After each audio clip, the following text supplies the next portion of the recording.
કૃષિ પ્રાકૃતિક ફાર્મ આકડાનો બોરો બનાવવા જઈ રહ્યા છે અમે. એમાં 20 કિલો જેટલો આકડો લીધો છે. એનો આ રીતના કટિંગ કરી અને ઘરમાં રાખી દેવાનો છે. એમાં ગોબર લીધું છે 2 કિલો જેટલું અને ગૌમૂત્ર છે 20 લીટર જેટલું. એ બધું આમાં એડ કરી દેવાનું છે અને બીજું પાણી ભરી દેવાનું છે. આકડામાંથી ભરપૂર પ્રમાણમાં પોટાશ મળે છે. અહીંયા બતાવીએ પોટાશનું પ્રમાણ આકડામાંથી મળે છે. 10 થી 12 દિવસમાં તૈયાર થઈ જાય છે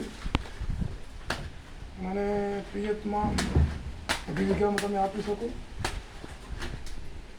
ડેન્સિંગ પણ કરી શકો અને માટી છંટકાવ પણ કરી શકો.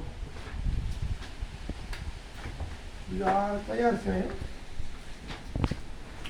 મેં પહેલાં બનાવ્યું હતું. અત્યારે બધો આકરો ઉગડી ગયો છે. આ બધા આકડા ઓગળી ગયો છે. પાંદડા બધી ઓગળી ગયા છે. તો તૈયાર છે આકડાનો બોર.